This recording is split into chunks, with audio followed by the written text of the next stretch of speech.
নিকো উইলিয়ামসের প্রতারণার কয়েক ঘন্টার মধ্যেই এফসি বার্সেলোনা এই সামারের জন্য তাদের ট্রান্সফার পরিকল্পনা সম্পূর্ণরূপে পরিবর্তন করতে বাধ্য হয়েছে।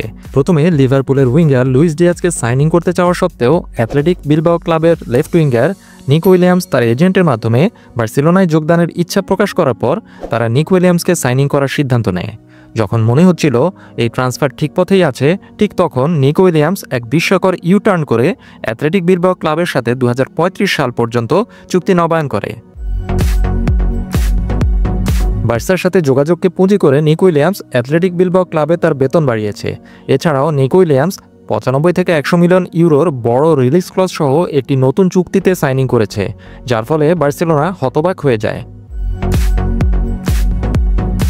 যাই হোক, এখন পরিস্থিতি বিবেচনা করে লেফট ফ্ল্যাঙ্ককে শক্তিশালী করার জন্য বার্সেলোনার বিকল্প হিসেবে আবার লুইস ডিয়াজ এবং মার্কাস রাশফোর্ডকে নিয়ে চিন্তাভাবনা করা হচ্ছে। এবং সাংবাদিক ফ্যাব্রিজিও রোমানো জানিয়েছে, লা লিগা চ্যাম্পিয়নরা আগামী দিনে লিভারপুলের স্পিড স্টারের জন্য একটি নতুন অফার তৈরি করার পরিকল্পনা করছে। স্প্যানিশ সংবাদ মাধ্যম মুন্ডো ডেপোর্টিভো আরও নিশ্চিত করেছে যে কলম্বিয়ান এই ইন্টারন্যাশনাল প্লেয়ারকে এখন বার্সেলোনা প্ল্যান এ হিসেবে দেখছে, আর মার্কাস রাশফোর্ডকে প্ল্যান বি হিসেবে দেখছে। এটা অবশ্যই উল্লেখ করা উচিত যে নিকো উইলিয়ামসের পুরো ঘটনা ঘটার আগে এই কলম্বিয়ান ইন্টারন্যাশনাল প্লেয়ারই ছিল ব্লগরানারদের প্রথম পছন্দ। নিকো উইলিয়ামসের ভণ্ডামির পর বার্সেলোনা এখন আগামী সপ্তাহেই তাদের নতুন অভিযান শুরু করতে যাচ্ছে।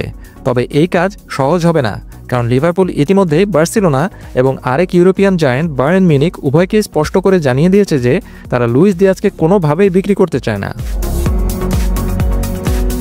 তবে মার্কাস রাশফোর্ড এখনও একটি বিকল্প হিসেবে রয়ে গেছে এবং সে বার্সেলোনা ক্লাবে যোগ দিতে ইচ্ছুক। তবে ম্যানচেস্টার ইউনাইটেড তাকে স্থায়ীভাবে বিক্রি করার চেষ্টা করছে, যেখানে বার্সেলোনা তাকে কেবলমাত্র লোনে নিতে আগ্রহী। তাই কাতালানরা আগামী সপ্তাহে কিভাবে কাজ করে তা দেখাই হবে এখন মজার বিষয়।